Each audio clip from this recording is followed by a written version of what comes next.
la caída del ser humano. Esta va a ser la primera parte de esta serie, la caída del ser humano. Génesis capítulo 3. Pero la serpiente era astuta más que todos los animales del campo que Jehová Dios había hecho, la cual dijo a la mujer: con que Dios os ha dicho, no comáis de todo árbol del huerto. Y la mujer respondió a la serpiente: del fruto de los árboles del huerto podemos comer, pero del fruto del árbol que está en medio del huerto, dijo Dios, no comeréis de él, ni le tocaréis, para que no muráis. Entonces la serpiente dijo a la mujer: no moriréis, sino que sabe Dios que el día que comáis de él serán abiertos vuestros ojos, y seréis como Dios, sabiendo el bien y el mal.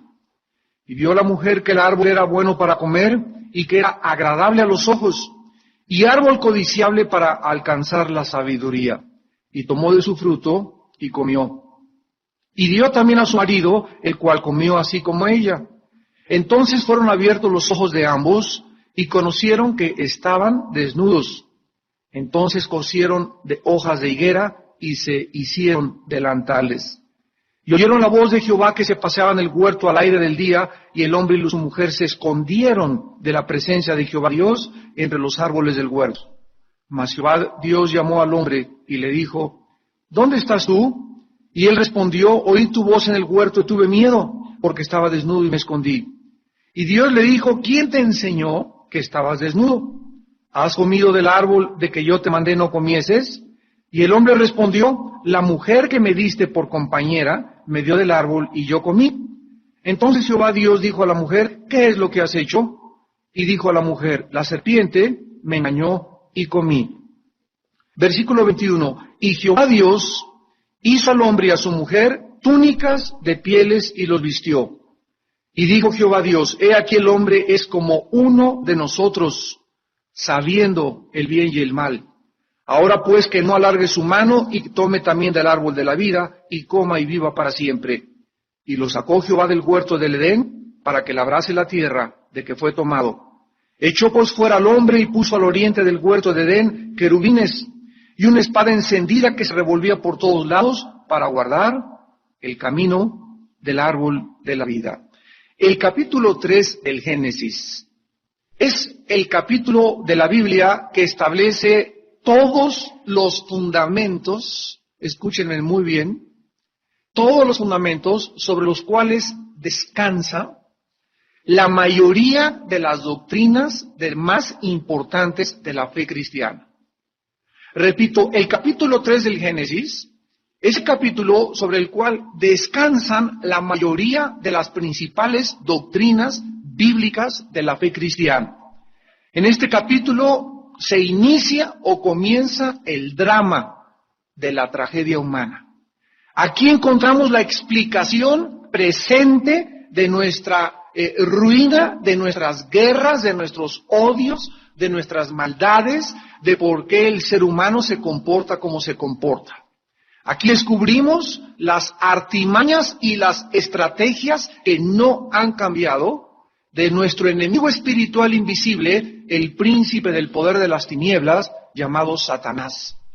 Aquí encontramos los efectos terribles de lo que el pecado hace con el ser humano. Aquí descubrimos la actitud de Dios hacia el hombre y al pecador culpable. Aquí encontramos la tendencia continua del ser humano de estar cubriendo su vergüenza mediante sus propias religiones. Aquí aprendemos de que el ser humano no puede acercarse a Dios en sus propios términos. Es Dios el que provee para el ser humano la solución por la cual podemos acercarnos a Él. Y aquí también encontramos en el versículo 15 la primer profecía acerca del Mesías en toda la Biblia. Vamos en esta mañana a estudiar algunas cosas que nos van a dar una base teológica para mostrarnos que en lugar de que el ser humano, como lo enseña la famosa teoría de la evolución, de acuerdo a esta famosa teoría filosófica, el ser humano comenzó de abajo y está escalando moralmente, está cada día evolucionando, está progresando y la Biblia nos enseña exactamente lo contrario. Yo recuerdo todavía hace algunos años cuando salió del Vaticano el dictamen del Papa diciendo que la Biblia no contradecía la teoría de la evolución. Esto me impactó y dije yo, bueno, ¿verdad? ¿Cómo es posible que estos teólogos allá en Roma no hayan podido estudiar esto cuando la Biblia nos muestra lo contrario precisamente a la teoría de la evolución? La Biblia enseña que el hombre comenzó arriba y cayó de la escalera. En lugar de que el hombre esté ascendiendo, la Biblia dice que el hombre está descendiendo.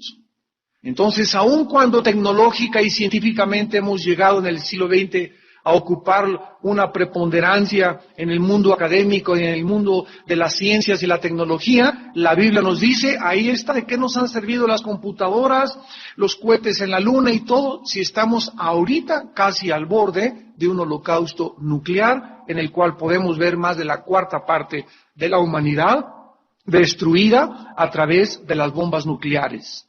La enseñanza bíblica del libro del Génesis refuta completamente la teoría de la evolución, la teoría del medio ambiente y la teoría de la herencia.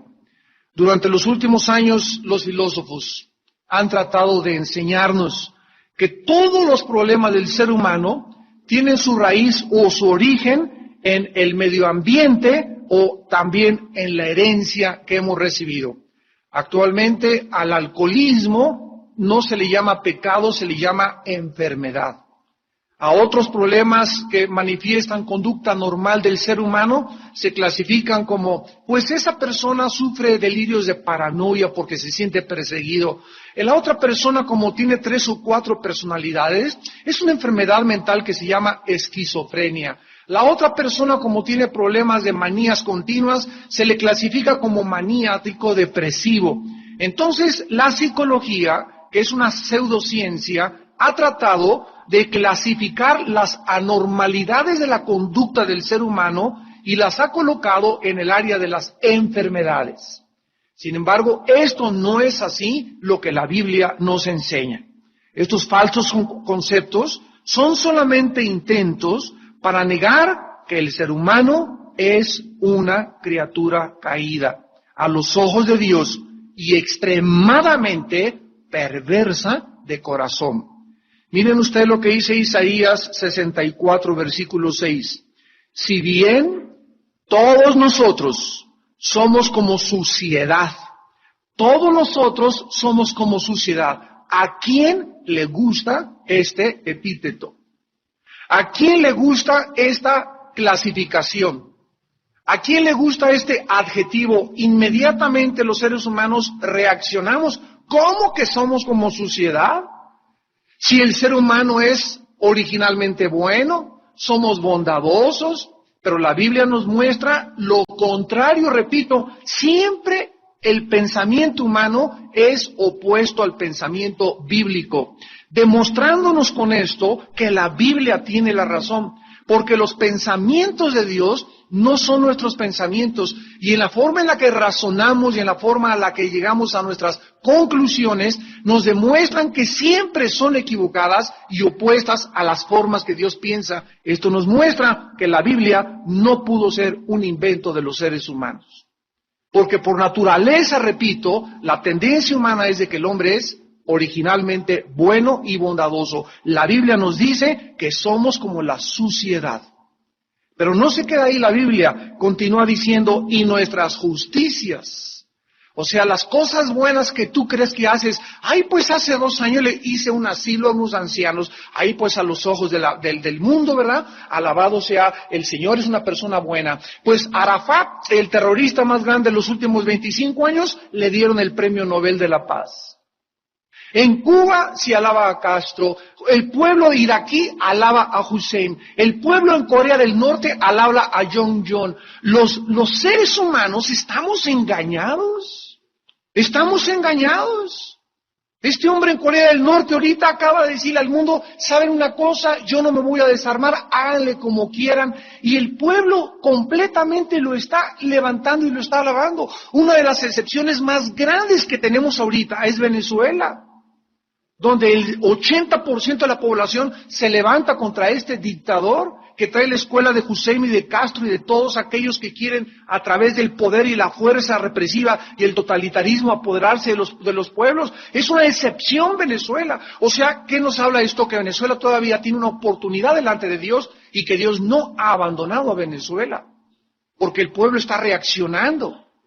Pero cuando vemos que todo el pueblo apoya a los dictadores y que todos sí, arriba Hussein, arriba Castro, arriba Jong-un allá en Corea del Norte, nos damos cuenta que algo está mal con la mayoría de ese país. Y esto nos habla de países abandonados al juicio de Dios. El ser humano se comporta verdaderamente como la Biblia dice que se comporta. Nuestras justicias son como trapos de inmundicia, dice la Biblia. Y caímos todos nosotros, aquí está la calificación. El ser humano es un ser, ¿qué cosa? Caído. Caímos como la hoja y nuestras maldades nos llevaron como el viento. ¿Cuál es el cuadro que la Biblia nos pinta? Al ser humano tirado en el suelo, frágil y débil como una hoja. El viento lleva para allá y allá va. Viene el marxismo, todos son marxistas. Viene Freud, se convierten todos al freudianismo. Vienen los raelianos, ya comienzan a pelear con los raelianos. El ser humano, dice la Biblia, es llevado como el viento. De una filosofía a otra filosofía, de una mujer a otra mujer, de un cine al otro, de una película al otro, de un pensamiento al otro. El ser humano no es un ser estable, no es un ser que conozca de dónde viene, no sabe cuál es su propósito en la vida, anda vagando, anda confundido, anda desorientado. Este es el diagnóstico de Dios en la Biblia de todos nosotros. Y es exactamente en la experiencia cómo nos comportamos. El ser humano ha sido probado en la historia a través de diferentes medios ambientes y a través de diferentes condiciones sociales y siempre hemos sido encontrados faltos. De acuerdo a la Biblia, el problema humano no es externo, el problema humano es interno. Es algo dentro de nosotros que nos está autodestruyendo. Hoy traigo unos artículos acerca de la salud. Otra vez volvemos a poner énfasis en la salud. ¿Por qué tú ves a una persona que prende un cigarro y tiene más de 55 componentes químicos cancerígenos el humo de un cigarro? Cuando tú vayas en algún lado, no permitas que el humo del cigarro tú lo respires y menos los bebés. Es lo más dañino que pueda existir. ¿Por qué la persona lo hace cuando sabe que afecta? Vamos de entrada, sus encías, sus dientes se le van a poner como dientes de mazorca, se le van a poner la lengua, el esófago, la laringe, la tráquea, los pulmones, el alquitrán que se queda impregnado en los pulmones, muela todo el sistema cardiovascular. 1 de cada 3 personas se mueren de enfisema pulmonar. ¿Por qué las personas lo hacen? Ustedes, ¿por qué le ponen a los cigarros? Este producto ya es cancerígeno y la gente lo sigue haciendo. ¿Qué nos demuestra esto? Que somos autodestructivos. Que aún sabiendo que eso te hace mal, te lo haces. ¿Por qué? Porque te das cuenta que es más grande el placer de la bocanada del humo que tu propia salud. Somos autodestructivos.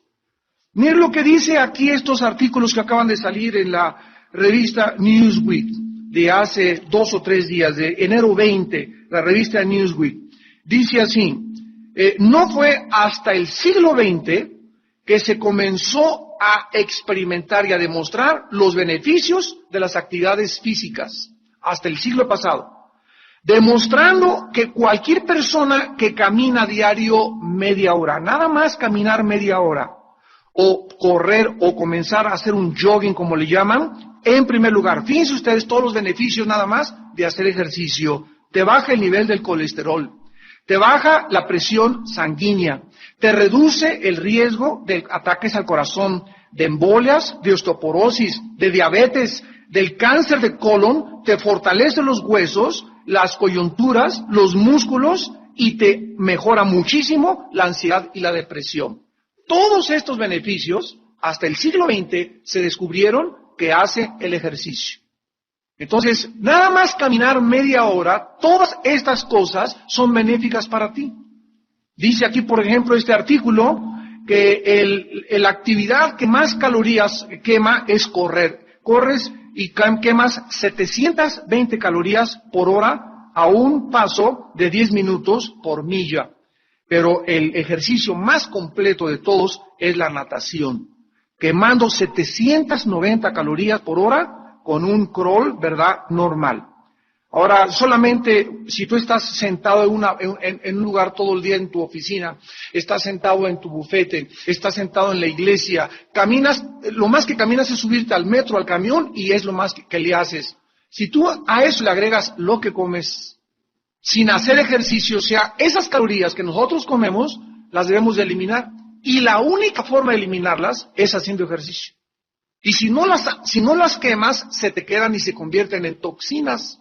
Entonces, ¿qué es lo que pasa? Llegas a los 40, 50 años y estás intoxicado. Y hermano, sáquenme aquí el espíritu que tengo aquí en el retortijón. Y sáquenme el espíritu del intestino. Hermano, libérenme, por favor. Y oren por mi salud. Y sin embargo, Dios te puede dar la salud y tú puedes regresar hoy, después de que Dios te sanó, a seguir comiendo chicharrones y fritangas y quesadillas y atole en la noche y donas y buñuelos. ¿Y de qué te sirve que Dios te sane? Por eso Dios nos sana a todos. Porque Dios nos ha hecho responsables a cada uno de nosotros de nuestra salud. Pero la forma como comemos, la forma como vivimos, sabiendo que nos estamos cada día autodestruyendo, nos demuestra que el diagnóstico de la Biblia es la razón de Dios. Somos autodestructivos por naturaleza. Ahora regresamos a Génesis y vemos en el capítulo 2 del Génesis, antes de entrar a estudiar ese capítulo 3, que en el versículo 17, y esto es importante para comprender el capítulo 3, capítulo 2 de Génesis, versículos 16 y 17, mandó Jehová Dios al hombre diciendo, de todo árbol del huerto podrás comer. Cuando Dios creó a Adán tenía el 100% de sus facultades intelectuales desarrolladas. Adán era el hombre maduro, perfecto, la creación original de Dios. Sin embargo, Adán, a pesar de ser perfecto, tanto físicamente, no había llorado, no había el dolor todavía en el huerto del Edén, no había tristeza, no había razón de dormir, ni siquiera no se menciona que haya dormido Adán antes del pecado, etcétera, etcétera. Adán era la persona que Dios anhela que nosotros seamos después de la creación en Cristo. A pesar de que Adán fue creado con todas estas características, Dios le puso una sola restricción. En otras palabras, Adán no era Dios. Era un ser creado por Dios con la facultad de poder continuar permaneciendo en el estado perfecto en el que él estaba, o escoger en su defecto irse en contraria voluntad a la de su Creador. Si Adán no hubiera tenido esta facultad de decidir algún día, ¿sabes qué? Últimamente no te quiero obedecer. Si Adán no hubiera tenido esa facultad interna adherida a su alma de poder tener el libre albedrío de rebelarse contra Dios, Dios hubiera creado un robot. Adán hubiera sido un robot simplemente. Y Dios pudo haber creado millones de seres que Satanás tampoco se rebelara, ni los ángeles. Sin embargo, Dios creó un universo tomando el riesgo de que las criaturas que él creaba pudieran elegir libremente permanecer con él o rebelarse en contra de él. Si no hubiera existido en las criaturas de Dios, tanto en los ángeles como en el ser humano como en los demonios, la capacidad de escoger entre el bien y entre el mal, sería un universo de puros robots, donde Dios fácilmente pudo haber creado al ser humano con una cuerda, ¿verdad? Y donde le amáramos mecánica y automáticamente, pero sin que saliera verdaderamente de nuestra voluntad y de nuestro libre albedrío. Entonces Dios le marcó una limitación, le hizo una demarcación a Adán. Adán, eres libre para hacer todo, pero hay una línea que no puedes cruzar. Si tú cruzas esa línea, cruzarla se llama transgresión, transgredir, ir más allá de lo que te estoy diciendo que no pasas. Tú tienes en la calle un semáforo y se prende la luz amarilla. En el momento que se prende la luz amarilla, te paras para que no te agarre la roja y algún loco se atraviese antes y te pueda chocar. La policía te dice, te pongo el semáforo, no porque te odio. No porque te quiera destruir. La policía nos pone los semáforos para nuestra propia salud y protección física.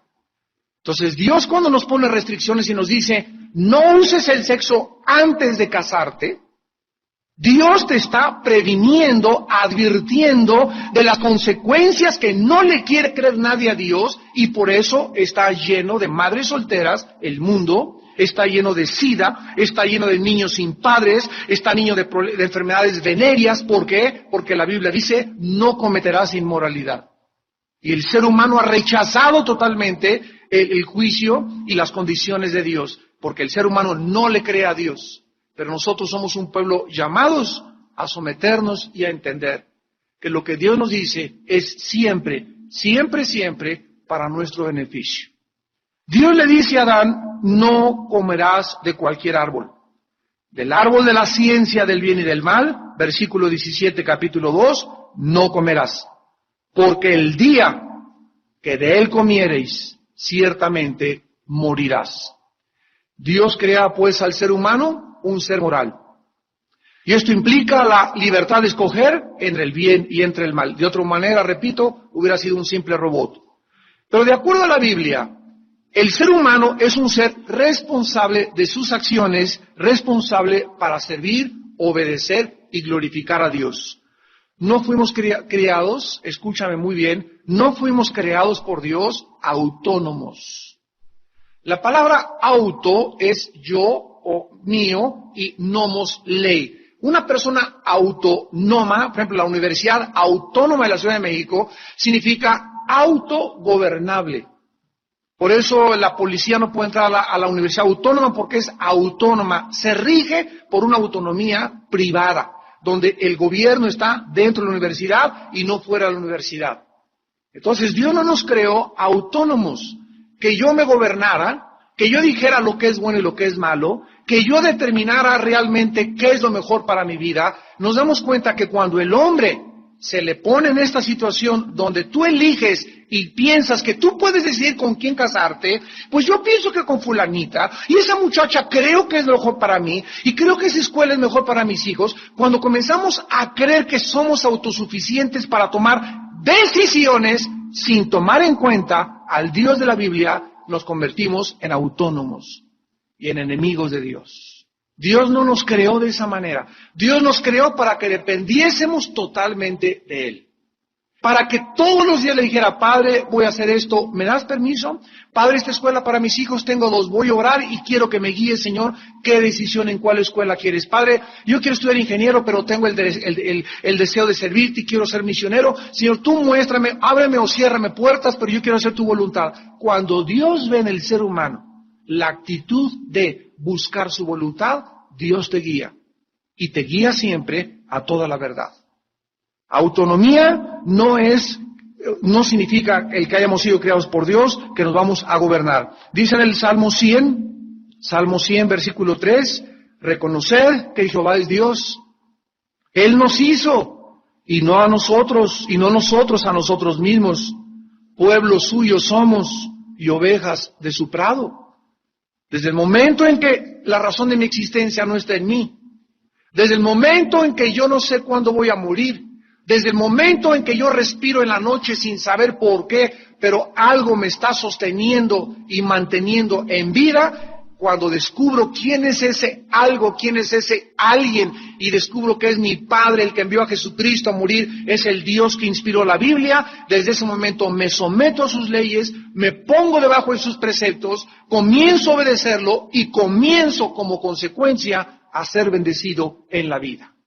Porque ningún rebelde podrá jamás en esta vida prosperar, ni le podrá jamás ir bien en su vida.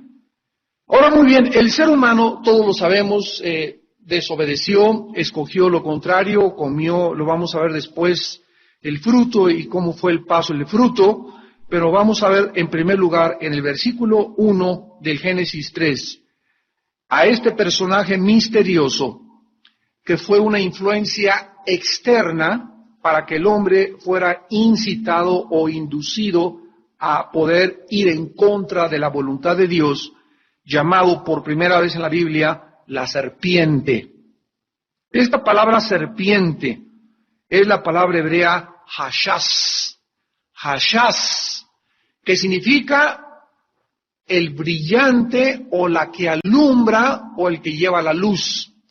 Y está muy unido al nombre que en Ezequiel se le da a Satanás antes de la caída, que era Lucero, que se tradujo Lucifer y que significa el portador de la luz o el que lleva la luz.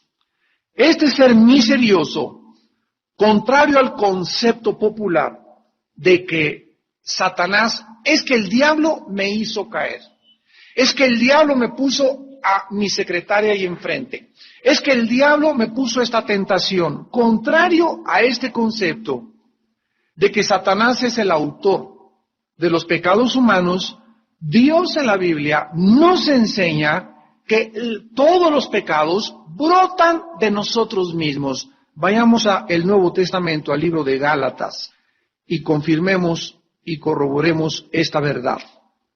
Nada de que el diablo ahorita vamos a ver cómo es cuando actúa el diablo.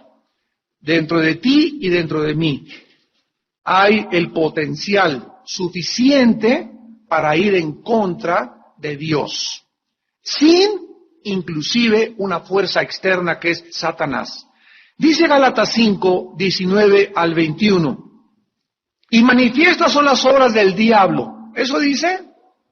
Manifiestas son las obras ¿de qué? De la carne, o sea, lo que nuestra la palabra carne no es esto, ¿verdad? No es el pellejo que tú te agarras del cuerpo. La palabra carne es una palabra griega que se escribe sarx, S de Samuel A-R-X, sarx. Y esta palabra sarx, que se tradujo carne al castellano, es la naturaleza caída. La naturaleza caída de ti y de mí, del ser humano. Es la parte más baja de la naturaleza caída. Es la naturaleza pecaminosa de nosotros, con la cual nacimos desde Adán hasta nuestros días.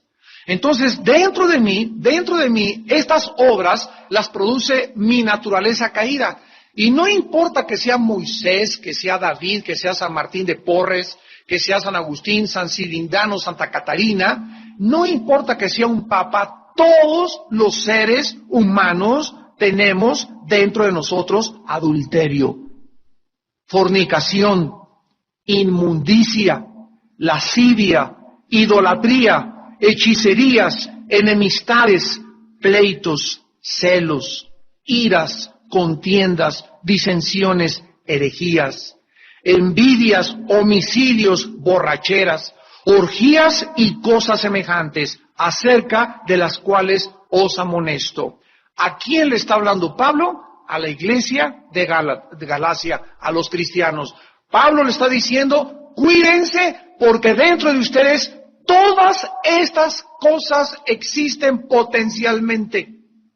Y cuando algún cristiano dice, es que ya en mí no puede haber borracheras, en mí ya yo no puedo ya cometer adulterio, yo en mí ya no puedo cometer herejías, el que piense está firme. Esto significa, el que crea que esto que está dentro ya está dominado, cuidado, porque es cuando puedes caer. ¿Qué significa esto? Que en el momento en que Dios me dice, Armando, quiero revelarte qué tienes dentro de ti. Y dentro de ti hay todas estas cosas que te estoy diciendo. Diario las tienes que controlar. Porque ahí están dentro de nosotros. ¿Se acuerdan de David? Ahí estaba tranquilo David, ¿verdad? Señor, mi amor, sí te amo, Jesús, mi dulce, y de mañana te buscaré, etcétera, etcétera. Y un día que estaba ocioso, cuando te vas a Iztapa y cuando te vas a Acapulco en vacaciones, ahí estaba sin hacer nada David, y se sube al techo de la casa y ve desde lejos a una mujer guapísima, sin ropa. ¿Y qué dijo Santa María Cachucha en el nombre del Padre? Nada de eso, ¿verdad? Comenzó a relinchar como caballo David. Comenzó a respingar. David, el hombre conforme al corazón de Dios. Y comienza a ser atraído por esa mujer y se le mete tanto en el alma la mujer, que llega a convertirse en una obsesión sexual para él y dice, tiene que ser mía. Y el problema era que él era el rey. Y en esos tiempos, ¿verdad? Son como las personas que ahorita todo lo pueden tener por su poder, influencia y dinero, y no se le podía negar nada. Y cuando él dijo, es mía, no había nadie que le impidiera. Y ahí está, cayó en adulterio, y no solamente eso, después del adulterio cayó en homicidio. ¿Por qué? Porque está dentro de nosotros. Y ninguno de nosotros somos mejor que David, ni mejor que Moisés, ni de los grandes hombres como Abraham tampoco. Ahí estamos dentro, viendo dentro cómo operan las obras de la carne. Todas estas cosas están potencialmente dentro de cada uno de nosotros. Y dice el versículo 21, los amonesto, que los que practican tales cosas no heredarán el reino de Dios. Entonces, todos nosotros podemos caer en cualquiera de estas cosas de la carne. Y puedes de repente ver una mujer y no necesitas, ¿verdad?, irte a la cama con ella, basta que le hayas deseado para que en ese momento hayas pecado de adulterio. Porque Jesús dijo, cualquiera que mire a una mujer y la codicia es adúltero. Deseas a un hombre, eres adúltera. En ese momento el pecado está entre nosotros y lo tenemos que confesar y sacar fuera. Ahora, caíste y ya lo viste y ya no lo evitaste. Ahora, si lo practicas, no entras al cielo.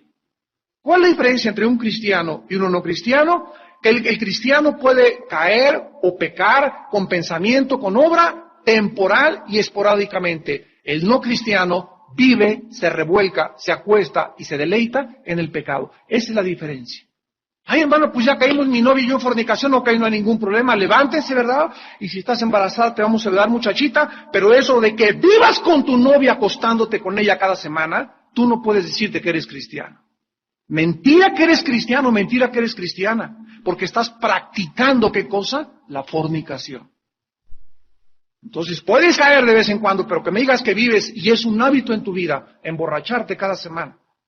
Y cada semana tienes una relación sexual ilícita con alguien. Y estás robando continuamente en tu trabajo. Y estás evadiendo impuestos continuamente. Estás practicando, ¿qué cosa? Algo dentro de ti que se califica una obra de la carne. La Biblia dice, si tú mueres en el momento en que te encuentre Dios en esa práctica, tú no entras al cielo.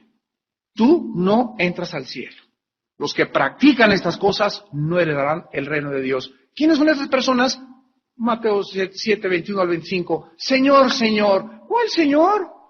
¿A mí me llaman Señor? Sí, Señor, fui a la iglesia, me bautizaron, tenía la foto de San Juan Pablo II en mi casa, tenía la foto del pastor ahí en mi casa, me echaron agua, fui a los estudios, etcétera, etcétera. A mí me dice Señor, aléjate de mí. Inclusive hablé lengua, Señor, y además hice milagros, y además le saqué los chamucos a 3 o 4 personas. Aléjate de mí, porque nunca hiciste mi voluntad. ¿Cuál es la voluntad de Dios? Nuestra santificación. Que seamos limpios, que seamos santos, y el cristiano es una persona que está luchando, todos luchamos diario contra el pecado, luchamos contra estas obras dentro de nosotros que son de la carne.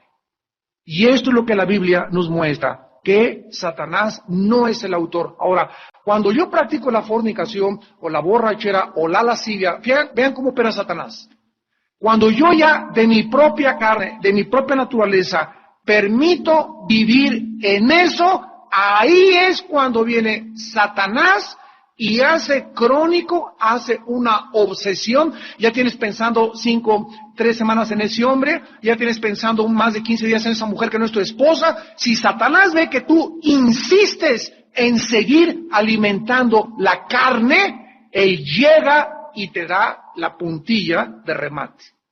Y entonces abres tu alma a espíritus que se llaman demonios a que entren a tu vida y comiencen a dominar y a controlar tus pensamientos. Y es cuando un cristiano puede creer que no, es que yo no soy tan mal. Hay cristianos que pecan más. Lo que yo estoy haciendo no es tan malo como lo de los demás. Comenzamos a racionalizar el pecado.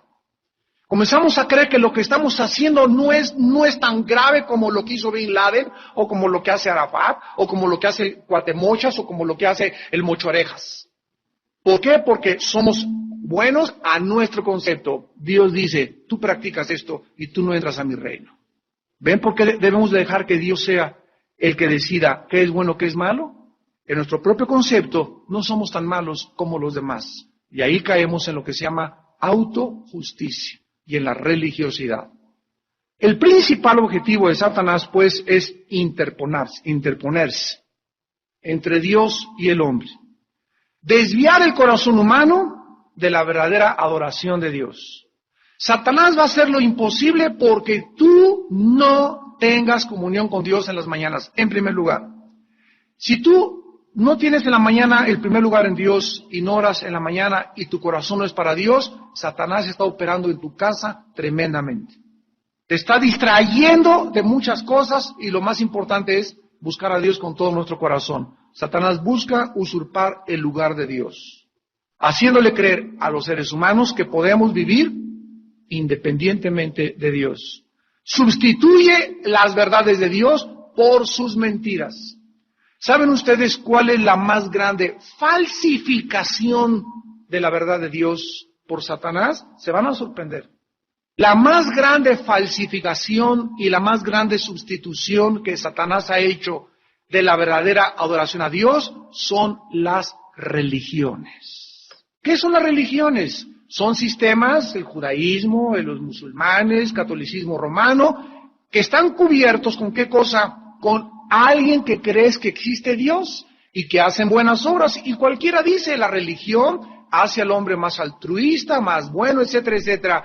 Pero las religiones, todas sin excepción, son falsificaciones de la verdadera adoración a Dios. ¿Cuándo nacieron las religiones? Lo vamos a ver cuando Adán y Eva se taparon ellos con hojas de higuera. Lo vamos a ver más tarde. Cuando el ser humano ve que está desnudo delante de Dios, el ser humano se inventa algo con que taparse. Y ellos fabricaron las hojas de higuera, y no es coincidencia que cuando Jesús vino al mundo, lo único que maldijo fue una higuera. ¿Cuál es el mensaje que Jesús estaba dándonos? Que todo aquello con lo cual nos tapamos nosotros está bajo maldición. Porque Él es el que nos tiene que tapar. Y la cobertura de Dios es la sangre de Jesucristo. Entonces el ser humano ha tratado de cubrir su desnudez, de ocultar su vergüenza delante de Dios. Y la conciencia humana nos da testimonio de que estamos mal y de que estamos fracasando en lo que Dios quiere que seamos. Y entonces, ¿qué hace el ser humano? Se une a una religión. Unos se hacen budistas, otros se hacen católicos, otros se hacen protestantes, otros se hacen musulmanes, y en el nombre de Dios se han hecho barbaridad y media a través de la historia. Sin embargo, dijo Jesucristo, este pueblo de labios me honra. Su corazón está lejos de mí. Llegan a su religión el domingo, se persignan de 11 a 12, tienen sus ritos y de lunes a viernes se portan como hermanos del anticristo, como diablitos. Y esta religiosidad, esta falsedad, de nada más de afuera, tener la apariencia de piedad y por dentro mi amante, por dentro el odio. Mi esposa y yo tenemos ahí en Toluca unos vecinos, ¿verdad? Una señora que pasa todos los días y con sus estampitas y rosario y todas esas cosas, y no se imaginan el odio que le tiene a los niños, a todos los niños de la colonia. El odio que tiene contra sus vecinos, pero persinada, resignada y remojada. Hipócritas, les diría Jesús. Ahora vamos rápidamente a Génesis 3:1 para terminar y veamos cómo entró Satanás a desviar, y quiero que pongan atención. Cuando Satanás actúa por primera vez en la Biblia, no se fue contra el hombre, se fue contra la mujer. Esto tiene una respuesta. Claro que los machistas están diciendo, pues, aquí está la prueba que las mujeres son débiles y que son más brutas que nosotros. Nosotros somos más inteligentes. No, de ninguna manera. Eso es lo que tú piensas y tu concepto al que has llegado a la conclusión. Pero la Biblia nos enseña lo contrario. No es por esta razón. ¿Saben ustedes que cuando Dios le dijo en Génesis 2, 16 y 17 a Adán, de este árbol no comerás, porque el día que de él comieres morirás? ¿Dónde estaba Eva? Síganme con cuidado, aquí vamos a terminar. ¿Dónde estaba Eva cuando Dios le dijo a Adán, de este árbol no comerás? ¿Dónde estaba Eva? ¿Dónde estaba? No había sido creada todavía. Lo vamos a ver más adelante al terminar el capítulo 2 del Génesis, que después ya puso a dormir Dios a Adán, pero antes de que sacara Dios a Eva de la costilla de Adán, Dios a el varón le dio la orden. No se la dio a Eva, se la dio al varón. No comerás de ese árbol. Bueno, entonces después de que Adán recibió el mandato de Dios, salió Eva.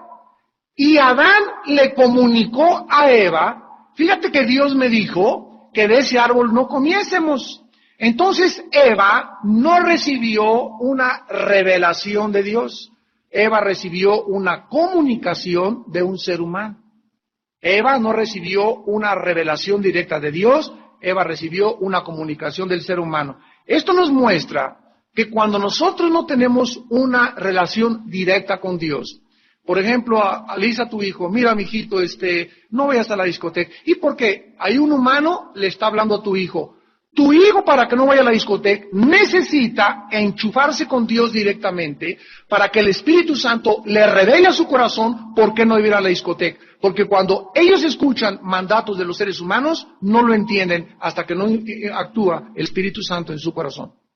Por eso muchos de ustedes vienen aquí a la iglesia y que oyen el domingo, que oyen los martes, que oyen el día de estudio a la iglesia a la que tú vas. Oyes, ¿verdad? Hagas esto, no hagas esto, etcétera, etcétera. Pero todo eso que yo te estoy diciendo, tú lo tienes que oír de Dios. Tú tienes en las mañanas que venir con Dios y estar convencido que estas cosas que estamos predicando son una realidad. Y el que las hace una realidad en tu vida es el Espíritu Santo. Porque no son palabras persuasivas de humana sabiduría, sino que es el espíritu del poder de la palabra de Dios el que tiene que actuar en tu vida para que tú estés convencido que no debes acostarte con tu novio, que no debes casarte con una persona que no sea cristiana, que no debes hacer esto, que no debes hacer aquello. Lo haces porque estás convencido. ¿Quién te dio las convicciones? El Espíritu de Dios. Mientras no tengas convicciones, tienes creencias. Las creencias sin las convicciones no sirven.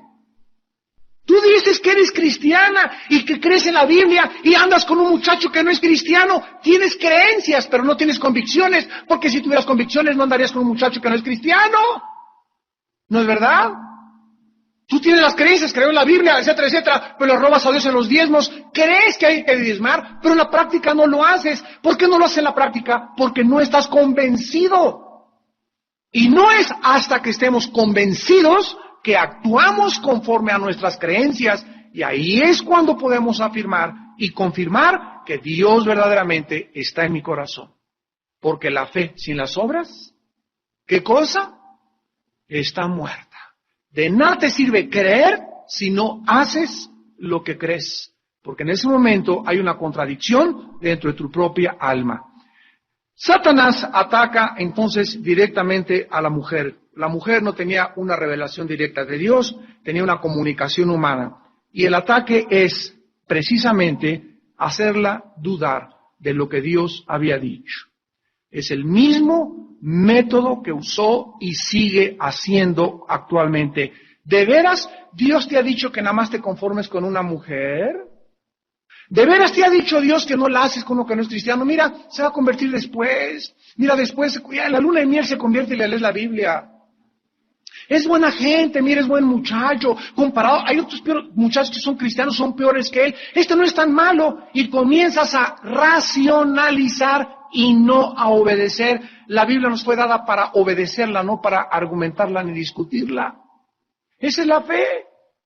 ¿Qué es la fe? Creer, aunque aparentemente mi razón me dice lo contrario, creer que lo que Dios me dice es verdad. Y aunque yo no lo pueda racionalizar y no me parezca lógico, lo hago por fe. ¿Qué es la fe? La certeza de lo que se espera, la convicción de lo que no se ve. Ya lo dije una vez y se los repito, no puedes usar la lógica con Dios. Ahí está Josué, vayan a darle 7 vueltas a Jericó. En la lógica militar de la milicia era absolutamente antirracional. ¿Cómo nos mandas a darle vuelta a Jericó, Señor? Usted cállese y dele la vuelta. Ya estás pensando cómo le haremos, ahí estaba Josué planeando militarmente, vamos a usar 3 redes para saltar las muradas, miden 10 metros de altura, necesitamos una guarnición y un equipo como de una tropa, necesitamos como 300 soldados de este lado y por aquí y por allá, y en medio de toda esa milicia, estrategia militar, le dice Dios a Josué, no vas a hacer nada, no vas a disparar una flecha, no vas a preparar cañones, no vas a preparar catapultas, ponte a darle vueltas a la ciudad y marcha alrededor. Antes de entrar a Canaán, lo primero que Josué tenía que aprender, ¿qué cosa era? Que las órdenes que vienen del cielo van contra la lógica humana aquí abajo en la tierra, porque sus pensamientos no son nuestros pensamientos. ¿Tú me quieres obedecer? No uses la lógica, simplemente créeme, dice el Señor. Cree lo que yo te estoy diciendo es lo mejor para tu vida. Y cuando comenzamos a actuar de esa manera, a creerle a Dios, aunque mi lógica y mi razón me diga que no se puede mejorar, hay otra forma, comienzo a caminar por fe. Dios le dice a Adán que él debería ser la cabeza desde el principio de la humanidad. Satanás ataca la palabra de Dios, le siembra la semilla de la duda y sugiere que Dios no dice lo que dice en su palabra. Todos los ataques a través de la historia son en contra de la veracidad, de la inspiración de la Biblia, y todos provienen de la misma fuente de Satanás. Vamos a terminar con 2 versículos, 1 Timoteo 6 y 2 de Pedro 3.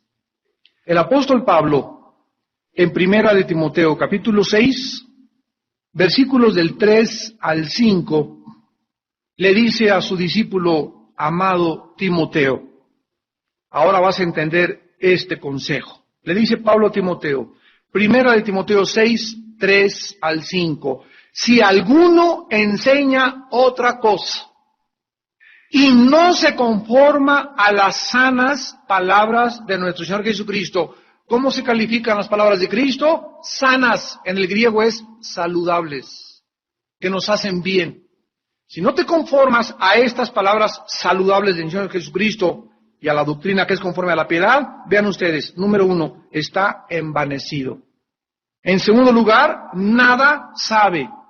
En tercer lugar, delira acerca de cuestiones y contiendas, de palabras de las cuales nacen enemistades, envidias, pleitos, blasfemias, malas sospechas, disputas de hombres corruptos de entendimiento, privados de la verdad, que toman la piedad como fuente de ganancia. Apártate de los tales.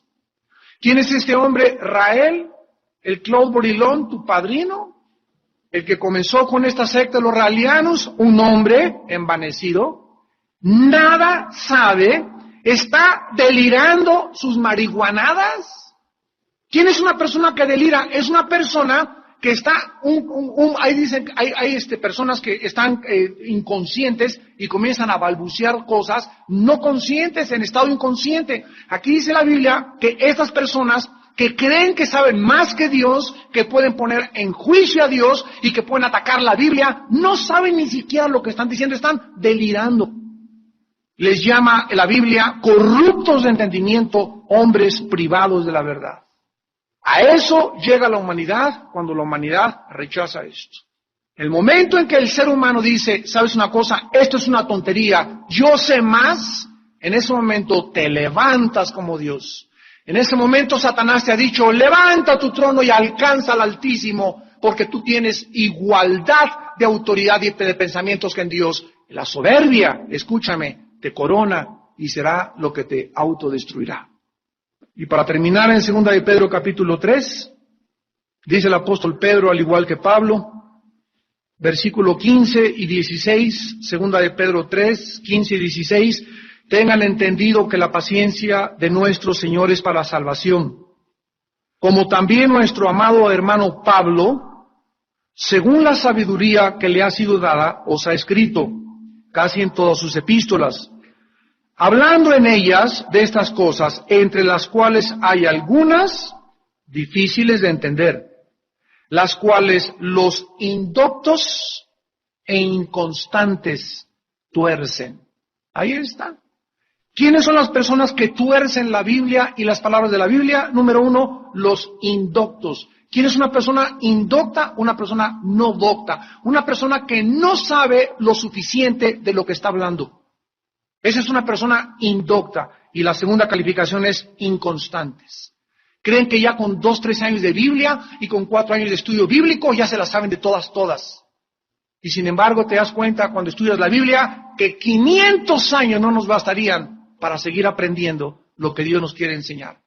Pero el primer ataque contra la humanidad es desviarnos de este libro. Cuidado, amados santos de Dios. Tenemos en los tiempos de confusión que vivimos y de tinieblas a la palabra profética más segura, a la cual haréis bien en estar atentos como una antorcha que alumbra en lugar oscuro hasta que el día amanezca y el lucero de la mañana salga en nuestros corazones. Oremos.